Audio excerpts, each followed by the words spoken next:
ছেড়ে দিলেই তো ছেড়ে দেওয়া যায়, থেকে যাওয়াটাই তো কঠিন।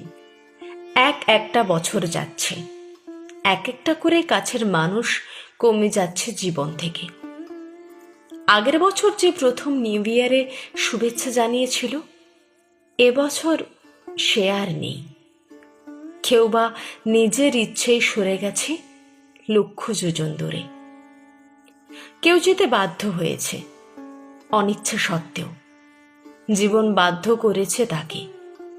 স্বামী, সন্তান, সাজানো গোছানো ফ্ল্যাট, আলমারি ভর্তি sari, skirt, kurti, matching jewellery, নিজের হাতে কেনা জলের বোতল, টুপারওয়্যারের টিফিন বক্স, রান্নাঘরের গ্যাস ওভেন মোছার নেতা, ঘরের জানালায় রাখা যত্নে বড় করা অ্যালোভেরা গাছ, সব ছেড়ে চলে যেতে।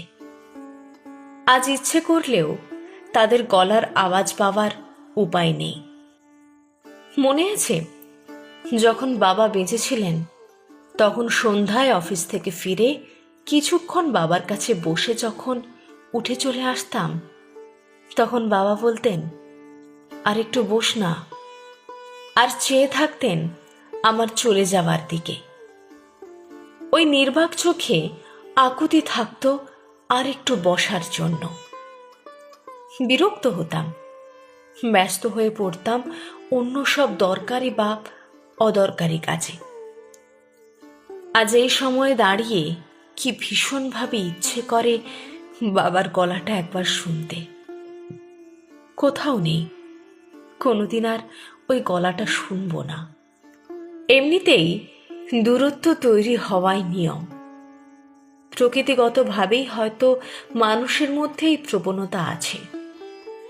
আজ যাকে ছাড়া বাঁচব না মনে হয়, সে কাল আর কোথাও নেই। যে বন্ধুদের সঙ্গে রোজ দেখা না করলে, আড্ডা না দিলে ভাত হজম হতো না, আজ তাদের অনেকের সঙ্গে দেখাই হয় না বছরের পর বছর। নিজের আত্মজের সঙ্গেও দূরত্ব তৈরি হয়। যে স্কুল থেকে বেরিয়ে গল গল করে যাবতীয় কথা উগড়ে দিত, আজ তার বয়সোচিত গম্ভীর্য। সে শিখে গেছে সব কথা বাবা মাকেও বলতে নেই। যারা সব চাওয়া পাওয়ার বাইরে চলে গেছে, তাদের আর ফিরিয়ে আনতে পারবো না কোনো মতেই। কিন্তু যারা আছে, যারা প্রিয় ছিল, সামান্য কিছু ভুল বোঝাবুঝিতে সরে গেছে। আমরাও আর তাদের ফিরিয়ে আনার চেষ্টা করিনি। পড়ে থাকা জীবনে শেষ কটা দিনের আলোয় তাদের ফিরিয়ে আনার চেষ্টাটুকু করি। মৃত্যু কখন এসে বলবে, চলো, টাইম ইজ ওভার, সময় শেষ, তখন আর কোনো ভুল বোঝাবুঝি মেটানোর বা প্রিয় কণ্ঠস্বর শোনার অবকাশ থাকবে না।